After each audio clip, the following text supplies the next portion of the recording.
नमस्कार मित्र आणि मैत्रिणींनो.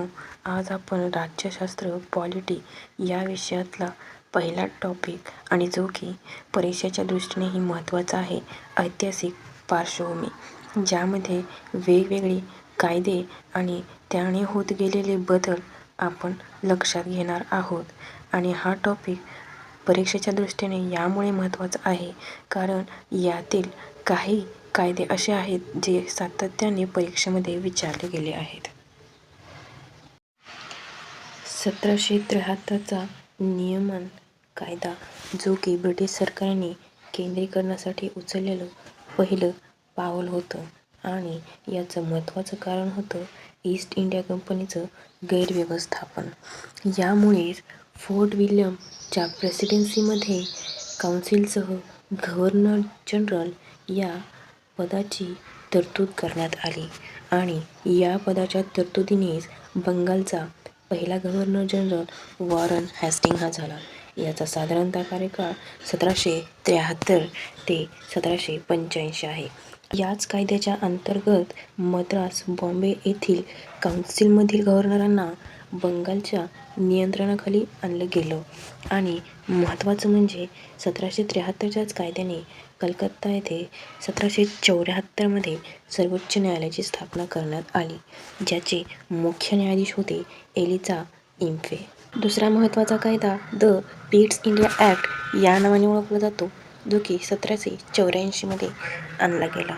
या कायद्याने ब्रिटिश सरकार आणि ईस्ट इंडिया कंपनी यांच्यामध्ये दुहेरी नियंत्रण व्यवस्था स्थापन केली. दुहेरी नियंत्रणामध्ये BOC आणि BOD हे दोन मुख्य घटक. BOD म्हणजे कंपनीचे संचालक मंडळ, जे की कमर्शियल म्हणजेच व्यापारी कामांकडे लक्ष द्यायचे. BOC हे ब्रिटिश सरकारचे नियंत्रण मंडळ होते, जे की राजकीय कामांकडे लक्ष द्यायचे. या कायद्याने लक्षात येते की ब्रिटिश सरकारने हळूहळू ईस्ट इंडिया कंपनीकडून त्यांचे कारभार काढून घेण्याचा प्रयत्न केला आहे. नियंत्रण या शब्दावरूनच याची माहिती मिळते. आणि याच कायद्याने गव्हर्नर जनरलला व्हेटो पॉवर म्हणजेच नकाराधिकार देण्यात आला. या कायद्याचा महत्त्वाचा उद्देश होता 1773च्या नियमन कायद्यामधील कमतरता दूर करणे. आता आपण पाहणार आहोत चार्टर ॲक्ट म्हणजेच सनदी कायदे. एकूण 4 चार्टर ॲक्ट अंमलात आले होते. 1793ला, 1813ला, 1833ला आणि 1853ला. त्यातील पहिला चार्टर ॲक्ट आपण आता पाहणार आहोत. चार्टर ॲक्ट 1793चा. हा कायदा आणण्यात आला होता ईस्ट इंडियाच्या सनदीचे नूतनीकरण करण्यासाठी आणि या कायद्यानेच पुढील 20 वर्षे भारतासोबत व्यापार करण्यास अधिकृत केले. या कायद्याअंतर्गत ईस्ट इंडियाचे सर्व राजकीय प्रशासकीय कामे ब्रिटिश सरकारच्या वतीने केली जायची. येथे लक्षात घेण्यासारखा मुद्दा म्हणजे 20 वर्ष. 20 वर्ष म्हणजेच आपण जर चार्टर ॲक्ट पाहिले तर या प्रत्येकामध्ये 20-20 वर्षाचा फरकाने नवीन कायदा आणण्यात आला आहे. दुसरा चार्टर ॲक्ट 1813ला आला. या कायद्यामुळे ईस्ट इंडियाच्या प्रशासन आणि व्यापार पद्धतीमध्ये लक्षणीय बदल झाला. या कायद्याअंतर्गत मक्तेदारी व्यापारीचा अंत झाला, पण चीनसोबत व्यापार चहाचा मक्तेदारी कायम ठेवण्यात आली.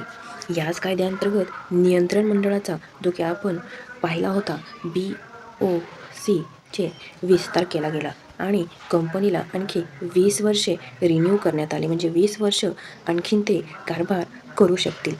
या कायद्याची एक बाब लक्षात घेण्यासारखी म्हणजे शिक्षण, साहित्य आणि विज्ञानाचा प्रचार करण्यासाठी 1 लाख रुपयांची तरतूद करण्यात आली.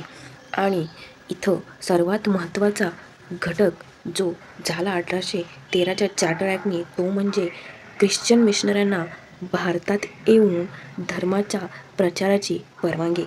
याने पुढे खूप मोठा बदल घडवून आणला भारतामध्ये, जो की आपण नंतरच्या भागांमध्ये पाहणारच आहोत.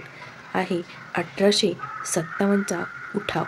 या उठावाचं महत्त्वाचं एक कारण होतं ते म्हणजे ख्रिश्चन मिशनऱ्यांना भारतात येऊन त्यांच्या धर्माच्या प्रचाराची परवानगी दिली होती. चार्टर ॲक्ट 1833 हा केंद्रीकरणाच्या दिशेने टाकलेले अंतिम पाऊल होता आणि महत्त्वाचं म्हणजे या कायद्याअंतर्गत आता बंगालचा गव्हर्नर जनरल हा भारताचा गव्हर्नर जनरल म्हणून ओळखला जाईल.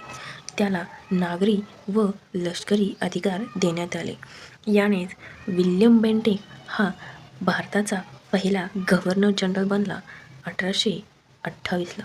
याने खूप महत्त्वाचे कामे केले आहेत. त्यापैकी सर्वात महत्त्वाचं आणि लक्षात ठेवण्यासारखं म्हणजे 1829चा सतीबंदी कायदा.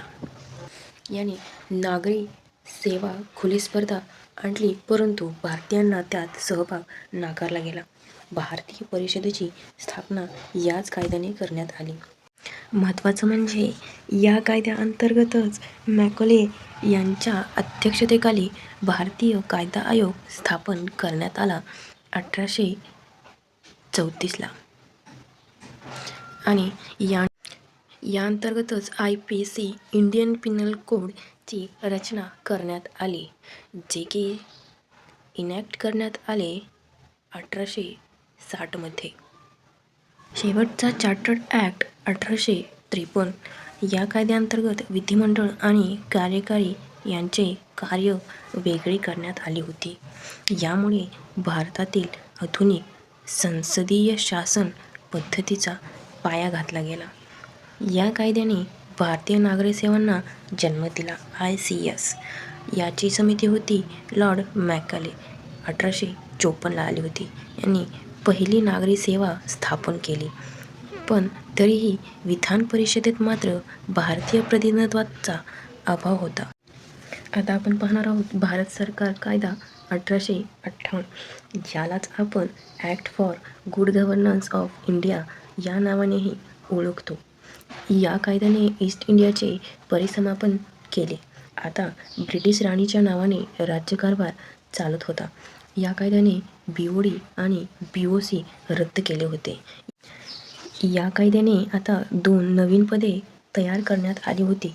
पहिले होतं व्हाईसरॉय आणि दुसरं महत्त्वाचं म्हणजे भारताचा राज्य सचिव. मेन गोष्ट इथं ही आहे, व्हाईसरॉय याचा अर्थ आहे व्हॉइस ऑफ रॉयल, म्हणजेच हा कार्य करत होता ब्रिटिश राज्याच्या वतीने. पहिले व्हाईसरॉय होते लॉर्ड कॅनिंग आणि भारताचे पहिले राज्य सचिव होते ॲटली. या कायद्याने एक महत्त्वाचं पाऊल म्हणजे डॉक्ट्रिन ऑफ लॅप्से, म्हणजे जे खालसा करण्याचं तत्त्व आणलं होतं 1857च्या उठावाचं जे मेन कारण होतं ते याने रद्द केले. आता आपण पाहणार आहोत भारतीय परिषद कायदा 1861. हा कायदा ब्रिटिश संसदेने 1 ऑगस्ट 1861ला मंजूर केला. हा कायदा लागू करण्याचे कारणे होते. त्यापैकी एक म्हणजे 1857च्या उठावाला ब्रिटिशांनी दिलेला प्रतिसाद होता आणि महत्त्वाचे म्हणजे प्रशासकीय सुधारणांची गरज भासत होती. या कायद्याअंतर्गत काही तरतुदी करण्यात आल्या होत्या. त्यापैकी एक म्हणजेच पोर्टफोलिओ प्रणालीचा परिचय, म्हणजेच खातेवाटप पद्धत याचा परिचय दिला, तो म्हणजे भारताचा पहिला व्हाईसरॉय लॉर्ड कॅनिंग याने. दुसरी तरतूद म्हणजे भारतीय प्रतिनिधित्व. लॉर्ड कॅनिंगने 1862मध्ये व्हाईसरॉयच्या काउन्सिलमध्ये 3 भारतीयांची नियुक्ती केली होती. यामध्ये समावेश होता बनारसचा राजा, पटियालाचा महाराजा आणि सर दिनकर राव. या तरतुदीमध्ये आणखीन एक तरतूद म्हणजे आपत्कालीन अध्यादेश. हे अध्यादेश व्हाईसरॉय हा काउन्सिलच्या संमतीशिवायही जारी करू शकत होता. महत्त्वाचं म्हणजे व्हाईसरॉय हा काउन्सिल रद्दही करू शकत होता.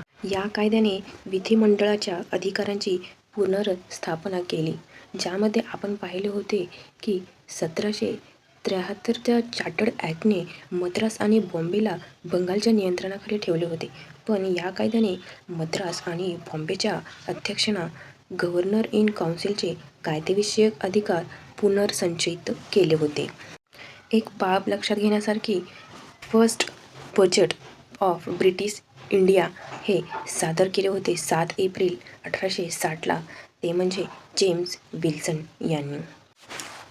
दुसरा भारतीय परिषद कायदा 1892ला आला होता. यामध्ये अशासकीय सदस्यांचा विस्तार करण्यात आला होता. विधान परिषदेच्या कार्याचा विस्तार करण्यात आला होता.